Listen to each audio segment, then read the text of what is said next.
As soon as my mother-in-law heard I was pregnant, she instantly grabbed me and took me into a separate room and said, "I don't want that baby now, get rid of it. My daughter needs to give birth first." I refused. She said, "Fine, let's see how you give birth." At the family dinner she announced, "To my first grandchild I will be hosting a huge celebration." On that day she called me to cut the cake, but I didn't want to eat it. That's when my sister-in-law shoved the cake into my mouth. I looked at my husband and he said, "It's all fun." When I told him everything, he didn't believe me.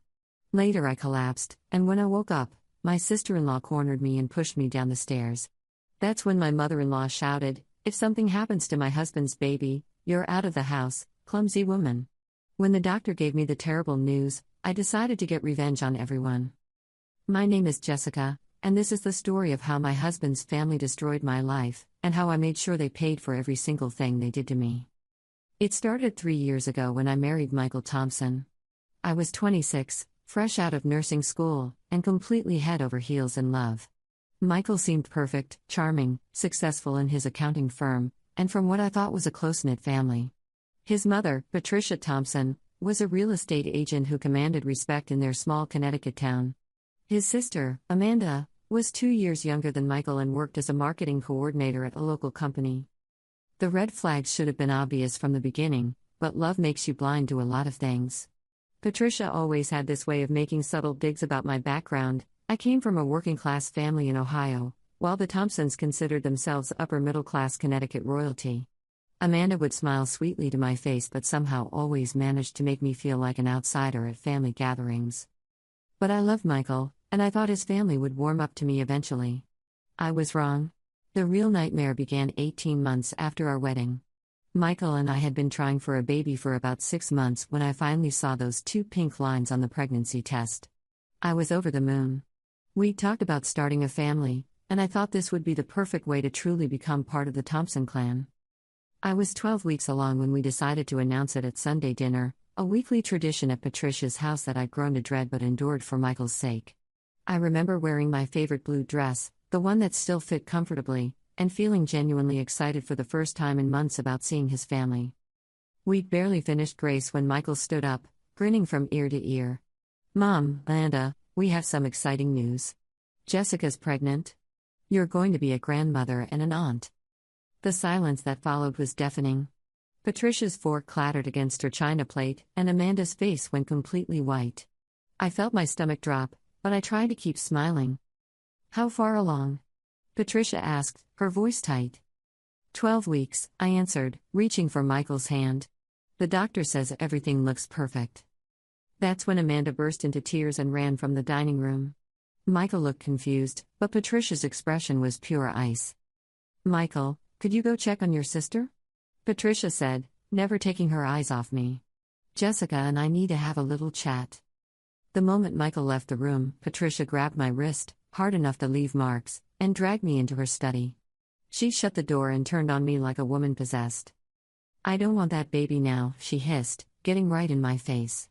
"Get rid of it. My daughter needs to give birth first." I stepped back, shocked. "What are you talking about? Amanda's not even pregnant." "She will be soon. She and David have been trying, and when it happens, her baby needs to be the first grandchild. Not yours." I couldn't believe what I was hearing. "Patricia, that's not how this works. I'm not getting rid of my baby because you want Amanda to be first." Her eyes narrowed to slits. "Fine. Let's see how you give birth then." At the time, I thought it was just an empty threat from a woman who was clearly unhinged. I had no idea how literal she was being. When we returned to the dining room, Patricia had completely transformed back into the perfect hostess. Amanda had stopped crying, and Michael was acting like nothing had happened. I tried to tell myself I'd misunderstood the conversation in the study, but the way Patricia looked at me for the rest of the evening made my skin crawl. 2 weeks later, Amanda announced she was 6 weeks pregnant. The family's reaction was like night and day compared to mine. Patricia cried happy tears, Michael hugged his sister, and suddenly the Thompson house was full of excitement about the coming baby, Amanda's baby. Mine was barely mentioned. "Isn't it wonderful that the cousins will be so close in age?" I said, trying to be positive. "Yes," Patricia said with a cold smile. "Though Amanda's will be the first one we really celebrate." That should have been my cue to run, but I was still naive enough to think I could make this work. The next few weeks were a special kind of hell. Every family gathering became an Amanda pregnancy celebration. Patricia bought her maternity clothes, started planning the nursery, and talked constantly about her first grandchild while completely ignoring the fact that I was further along and due first. Michael was oblivious to it all. When I tried to talk to him about his mother's behavior, he'd brush me off. "Mom's just excited about being a grandmother," he'd say. "You're reading too much into things." But I wasn't imagining the way Patricia would accidentally bump into me, or how Amanda would make snide comments about my weight gain. I wasn't imagining the way they'd plan baby-related activities and forget to invite me, or how Patricia would call me by the wrong name in front of other people. The breaking point came at 28 weeks. Patricia announced she was throwing a family dinner to celebrate her first grandchild. I assumed she meant both babies, but when we arrived, there were pink decorations everywhere, and a banner that read "Welcome Baby Thompson" with Amanda's due date on it. "Patricia," I said, trying to keep my voice level, "isn't this a bit premature? Amanda's only 22 weeks along." "It's never too early to celebrate the first Thompson grandchild," she replied sweetly. The dinner was awkward, but I tried to make the best of it. That's when Patricia brought out an elaborate cake decorated with pink roses and "First Grandchaby" written in elegant script. "Jessica, dear, why don't you cut the cake?" Patricia said, handing me a knife. Something felt wrong. The way she was looking at me, the way Amanda kept glancing between me and the cake, it all felt off. But everyone was staring at me, so I cut a piece. "Oh, you should have the first piece," Patricia insisted, putting a large slice on a plate. "It's only right." I stared at the cake. It looked normal, vanilla with strawberry filling, but something in my gut told me not to eat it. Maybe it was instinct, maybe it was the way Patricia's hands were shaking slightly as she held the plate out to me. "I'm actually not very hungry," I said, setting the plate down. "The baby's been making me nauseous after big meals." That's when Amanda suddenly stood up and shoved the entire piece of cake into my mouth. Frosting went everywhere. I was choking, trying to spit it out, cake crumbs falling down my dress. I looked at Michael in shock, expecting him to be as appalled as I was. Instead, he was laughing. "It's all fun," he said, like his sister hadn't just committed assault with a dessert. I managed to spit out most of the cake and ran to the bathroom, where I spent the next 10 minutes trying to get the taste out of my mouth and the frosting out of my hair. When I came back out, everyone was acting like nothing had happened. That night, I told Michael everything, not just about the cake incident, but about his mother's threat, about the way his family had been treating me, about how scared I was. He didn't believe me. "Mom would never threaten you," he said. "And Amanda was just being playful with the cake. You're being paranoid." I felt completely alone. My own husband was choosing his family over me and our unborn child. 3 days later, I woke up feeling terrible. Not just morning sickness terrible, something was seriously wrong. I was cramping, dizzy, and when I stood up, I nearly collapsed. "Michael." I called, but he'd already left for work. I managed to call in sick to the hospital where I worked and spent the day in bed, hoping whatever was wrong would pass. But by evening, I was worse. I was having contractions, real ones, and I was only 29 weeks along. When Michael came home, he found me doubled over in pain. "Something's wrong with the baby," I gasped. "We need to go to the hospital." He carried me to the car, and for a moment, I thought maybe this crisis would make him see how serious everything had become. But when we got to the hospital, the first person he called was his mother. Within an hour, Patricia and Amanda were in my hospital room while I was still being examined. The doctor had given me medication to stop the contractions, and I was on strict bed rest pending further tests. "Oh, you poor thing," Patricia said, but there was something in her voice that didn't sound sympathetic at all. "These things happen sometimes with first pregnancies." The nurse had stepped out to get my discharge papers when Amanda approached my bed. "You know," she said quietly, "maybe this is for the best. Nature has a way of taking care of things." I was too weak and scared to respond, but the look on her face chilled me to the bone. The doctor wanted me to stay overnight for observation, but I was cleared to go home the next morning with instructions for complete bed rest. Michael had to work, a big client meeting he couldn't miss, so Patricia volunteered to drive me home and help me get settled. I should have said no. I should have called my own mother, or taken a taxi, or crawled home if I had to. But I was exhausted and scared, and I made the mistake of trusting her. Patricia was quiet on the drive home, but she kept glancing at me in the rearview mirror with this strange expression.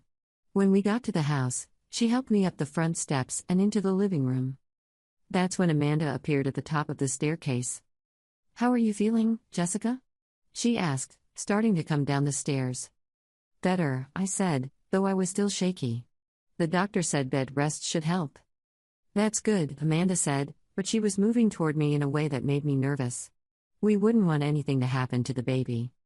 Before I could react, she cornered me at the bottom of the stairs and shoved me hard. I fell backward, tumbling down the 6 steps to our split-level entryway. I hit my head on the tile floor and felt something warm and wet between my legs. "If something happens to my husband's baby, you're out of this house, clumsy woman," Patricia shouted from above me. But it wasn't Michael's baby she was worried about, it was Amanda's. And lying there bleeding on our entryway floor, I finally understood what had been happening. The cake. They'd put something in the cake to cause contractions, to make me miscarry. When that didn't work completely, Amanda had pushed me down the stairs to finish the job. Michael found me there 20 minutes later when he came home from his meeting. I was semi-conscious, bleeding, and going into labor at 29 weeks and 3 days. At the hospital, they did an emergency C-section. Our daughter, Emma, was born weighing 2 pounds, 4 ounces. She lived for 6 hours. 6 hours. That's all I got with my little girl. 6 hours of holding her tiny hand, of memorizing her perfect little face, of whispering to her how sorry I was that I couldn't protect her. The doctor said it was likely the fall that caused the placental abruption that killed her. "These things happen," he said gently, not knowing that it wasn't an accident at all. Michael was devastated, but his grief was nothing compared to the rage that was building inside me. As I held our dead daughter, I looked up at him and said, "Your family murdered our baby." "Jessica, no," he said, tears streaming down his face. "It was an accident. You fell. Amanda pushed me. And your mother put something in that cake to make me go into early labor." But even faced with our dead child, he wouldn't believe me. "You're in shock. You're not thinking clearly." That's when I knew I was truly on my own. The funeral was small, just my parents, who'd flown in from Ohio, a few friends, and Michael's family. Patricia and Amanda both gave touching speeches about what a blessing Emma had been, how God must have needed another angel. I sat there listening to them eulogize the baby they'd killed and planned my revenge. Patricia stood at the podium in her black dress, dabbing at her eyes with a tissue as she spoke about how precious little Emma was taken too soon. The audacity of her performance made my blood boil. She talked about how she'd looked forward to being a grandmother, how she'd already bought little outfits for Emma, how heartbroken she was. All lies. Every single word. Amanda was even worse.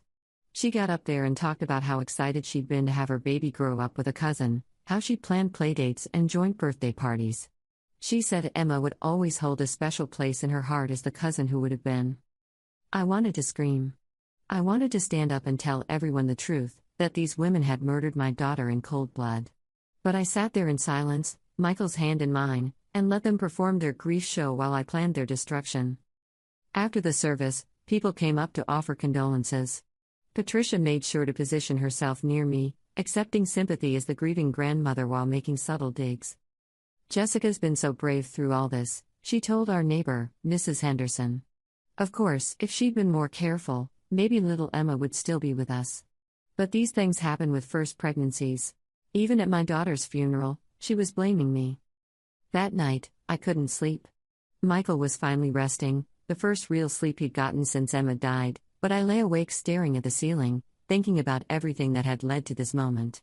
Every family dinner where I'd felt unwelcome. Every snide comment. Every time Michael had dismissed my concerns. I got up and went to Emma's nursery. We'd finished it just 2 weeks before she was born, painting the walls a soft yellow with white trim. The crib stood empty, still adorned with a mobile of dancing butterflies I'd picked out. I sat in the rocking chair we'd bought for feeding times and held the tiny pink dress my mother had brought from Ohio, the one Emma never got to wear.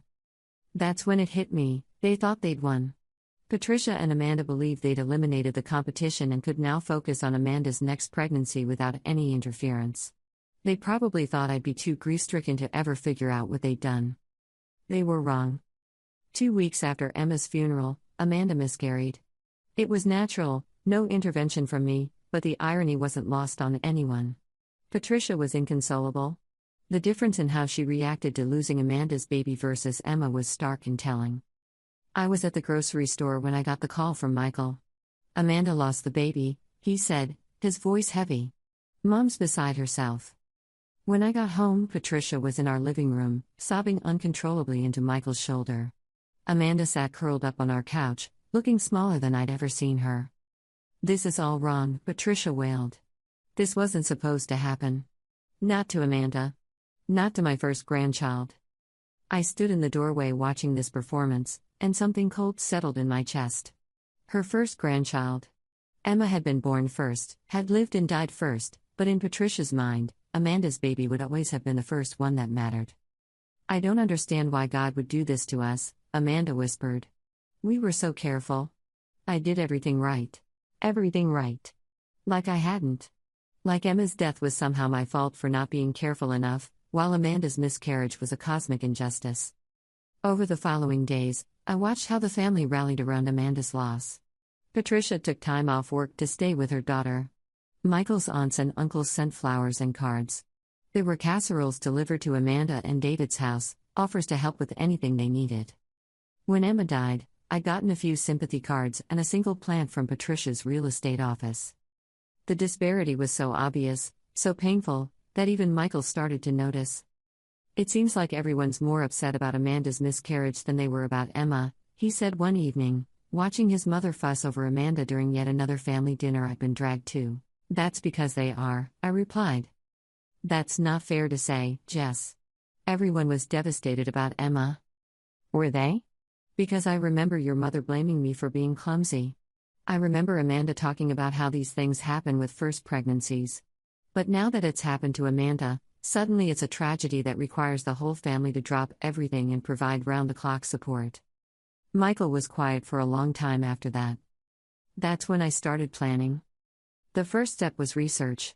I needed to understand exactly what had been done to me and Emma, and I needed to figure out how to prove it. I started by going through every interaction I'd had with Patricia and Amanda since announcing my pregnancy, writing down everything I could remember. The pattern was clear once I laid it all out on paper. My health problems had started right after that first family dinner where Patricia threatened me. They'd escalated after every subsequent dinner, every time I'd eaten food prepared in Patricia's house or consumed anything she'd given me. I also started researching the herbs that had been in that cake and in our tampered food. Pennyroyal wasn't just dangerous for pregnant women, it was historically used as an abortifacient. In large enough doses, it could cause liver failure and death. The fact that Patricia had access to it meant she'd planned this carefully. But I needed more than just my own suspicions. I needed evidence that would hold up in court. I started with our house. Patricia had a key, Michael had given her one years ago for emergencies, and I was certain she and Amanda had been coming over when we weren't home. I'd noticed small things, my coffee mug moved from one side of the dish drainer to the other, food items rearranged in the pantry, my prenatal vitamins seeming to disappear faster than they should have. I installed a complete security system with hidden cameras in every room.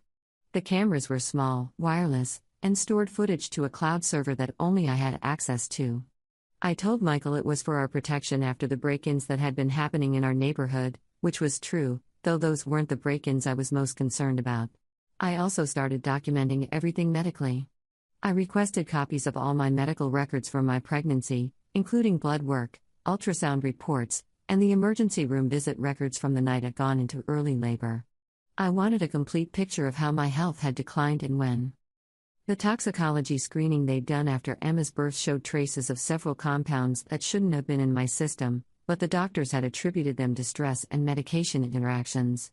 Looking at the results now, with the knowledge of what Patricia and Amanda had been doing, I could see the evidence had been there all along.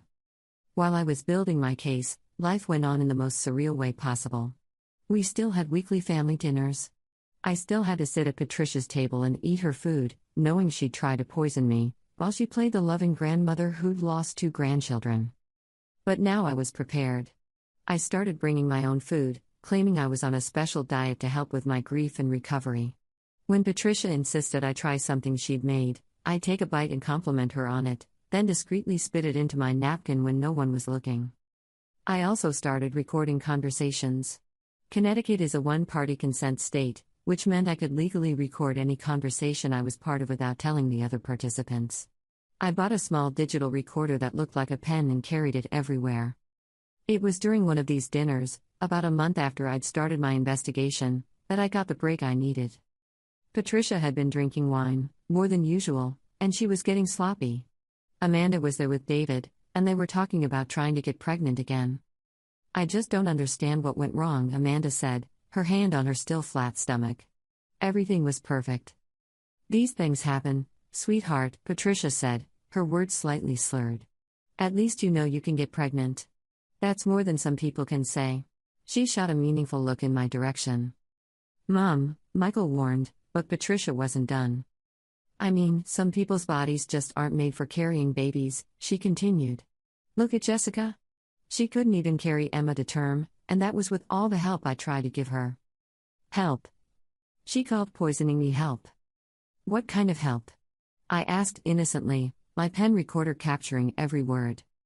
Patricia's eyes lit up with malicious pleasure. Oh, you know.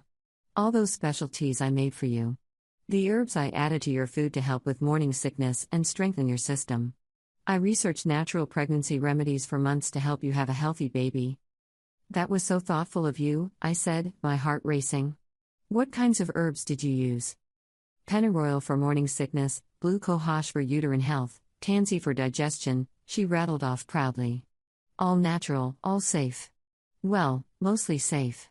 I might have gotten the dosages a little wrong sometimes. Amanda giggled.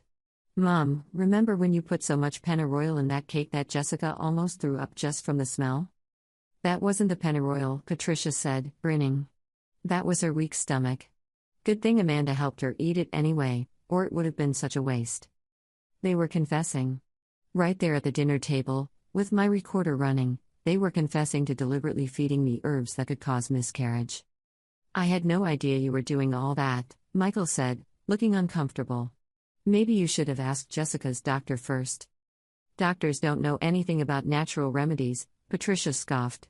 Besides, I knew what I was doing. I've been researching this stuff since Amanda first started trying to get pregnant. I wanted to make sure she had the healthiest pregnancy possible when her time came. But you were giving those herbs to Jessica, not Amanda, David pointed out. Patricia's expression shifted, and for a moment, I saw the real woman underneath the caring grandmother mask. Yes, well, she said carefully, I was practicing. Making sure I understood how they worked before Amanda needed them. Practicing. She'd used my pregnancy as a test run for Amanda's. The conversation moved on to other topics, but I had what I needed. Patricia Thompson, on a clear audio recording, admitting to giving me herbs known to cause miscarriage and admitting that she'd gotten the dosages wrong sometimes. Over the next few weeks, I collected more evidence. I caught Patricia and Amanda on camera entering our house while Michael and I were at work. I watched them go through our pantry and refrigerator, adding things to our food and replacing items with similar-looking containers. I had them replace my prenatal vitamins with pills that looked identical but were actually herbal supplements containing the same dangerous herbs Patricia had mentioned. I had video of them tampering with our sugar, our coffee, even my shampoo. Apparently, some of those herbs could be absorbed through the skin. The most damning footage came 2 weeks after that dinner conversation. I'd placed a camera in our kitchen that had a clear view of both the pantry and the area where I usually prepared my food. On this particular day, Patricia and Amanda came over while Michael and I were both at work. I watched Amanda act as a lookout while Patricia methodically went through our kitchen, adding substances to nearly everything I might eat or drink. She was wearing gloves and moving with the precision of someone who'd done this many times before. But the most chilling moment came when Amanda picked up the framed ultrasound photo of Emma that I kept on our kitchen counter. Too bad this one didn't work out, she said casually. It's probably for the best, Patricia replied, not looking up from what she was doing to our coffee container. Jessica would have been a terrible mother anyway. She's too weak, too emotional. Emma would have grown up damaged. At least now when I get pregnant again, there won't be any confusion about which baby comes first, Amanda said. Exactly. And this time, we'll make sure Jessica can't interfere. They were planning to poison me again. They were planning to make sure that if I ever got pregnant in the future, that baby would die too. That night, I made copies of everything, all the video files, all the audio recordings, all the medical records. I stored them in multiple locations, including a safety deposit box at a bank in the next town over. If anything happened to me, I'd left instructions with my lawyer in Ohio to release everything to the police. I also finally had the evidence I needed to show Michael the truth about his family. I waited until the weekend, when we had time to sit down and really talk. I made coffee, using a new container I'd bought myself, and set up my laptop on our kitchen table. "Michael, I need you to watch something," I said, queuing up the video of his mother and sister in our kitchen. "And I need you to listen with an open mind." He was skeptical at first, making excuses about how maybe they were just trying to help, or how I might be misinterpreting what I was seeing. But as the evidence piled up, video after video, audio recording after audio recording, medical documentation showing exactly how the herbs they'd given me could have caused Emma's death, his face got paler and paler. When I played the recording of Patricia admitting to practicing on my pregnancy and getting the dosages wrong, Michael actually threw up. "They killed her," he whispered, staring at the ultrasound photo on our counter. "They killed Emma." "Yes," I said simply. "And they were going to do it again. If we ever had another baby, they were going to kill that one too." "Yes." He looked at me with tears streaming down his face. "How long have you known?" "I suspected from the beginning, but I've been collecting evidence for 2 months." "Why didn't you tell me sooner?" I gave him a long look. "Because you didn't believe me when I told you they were threatening me. You didn't believe me when I said Amanda pushed me down the stairs. You called me paranoid when I said they were trying to hurt our baby. Why would I tell you anything without proof?" He had no answer for that. That night, Michael called his mother and told her we wouldn't be coming to Sunday dinner anymore. He didn't give her a reason, just said we needed some space to grieve. Patricia was furious, but there wasn't much she could do without admitting why she was so desperate to get us back to her house. Now I had everything I needed to destroy them both. The question was how to do maximum damage while ensuring they faced real consequences for what they'd done. First, I needed evidence. I went through our house when Michael was at work and found Patricia's spare key in Michael's desk drawer. I knew she and Amanda came over sometimes when we weren't home, little things would be moved, food would go missing. Now I knew why. I installed hidden cameras throughout the house, especially in the kitchen and living areas. I wanted to catch them in the act of whatever they were planning next, because I was sure this wasn't over. I was right. 3 days later, my cameras caught Patricia and Amanda in our kitchen, going through our spice rack and refrigerator. They planted something in our sugar container and in my prenatal vitamins I was still taking because my doctor wanted me to rebuild my nutrient stores. I took the tampered items to a friend who worked in toxicology at a different hospital. The sugar had been laced with high doses of pennyroyal, an herb that causes uterine contractions and miscarriage. The prenatal vitamins had been replaced with similar-looking pills that contained a cocktail of herbs toxic to pregnancy. Now I had proof, but I wanted more. I wanted to destroy them the way they destroyed me. I started with Amanda. A few weeks after her miscarriage, she was feeling sorry for herself and drinking heavily at family dinners. She'd gotten sloppy, and sloppy people make mistakes. I created a fake social media account and reached out to her ex-boyfriend, Tyler, who she cheated on David with just before her wedding. It wasn't hard to get Tyler talking, he was still bitter about how Amanda had treated him. With a little encouragement, Tyler was happy to share screenshots of text messages between him and Amanda, including several from her wedding week talking about how she wished she'd married him instead and how David was just a safe choice. I also discovered that Amanda had been embezzling money from her marketing company to fund her lifestyle.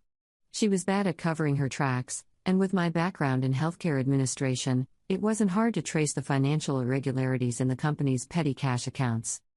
For Patricia, I went deeper. She built her real estate reputation on being trustworthy and ethical, but I found evidence of several deals where she'd lied about property defects to secure sales. I also discovered she'd been claiming Michael as a dependent on her taxes even though he was married and hadn't lived with her in years, tax fraud that could land her in serious trouble. But I wanted to hit them where it would hurt most, their reputations in their precious Connecticut social circle. I started anonymously sending information to Amanda's company about the embezzlement, complete with bank records and receipts I compiled. Within 2 weeks, she was fired and under investigation for theft. Next, I contacted David and sent him the screenshots of Amanda's text messages with Tyler, along with photos I'd found on her phone of her and Tyler together during her engagement. David was a decent guy who deserved to know what kind of person he'd married. For Patricia, I reported her tax fraud to the IRS and sent documentation about her real estate ethics violations to the state licensing board. I also created a well-documented complaint about her business practices and submitted it to the Better Business Bureau and online review sites. But the piece de resistance was the evidence of what they'd done to me and Emma. I took everything: the toxicology reports, the video footage of them tampering with our food, documentation of Patricia's threat, photos of the bruises on my wrist from when she grabbed me, to a lawyer. The lawyer was horrified. "Mrs. Thompson, this is attempted murder. And the death of your daughter. This is potentially manslaughter or even murder charges." I filed criminal charges against both Patricia and Amanda. I also filed a wrongful death civil suit seeking damages for Emma's death and my pain and suffering. The criminal case was airtight. The video evidence of them tampering with our food and the toxicology reports proving they'd been slowly poisoning me were undeniable.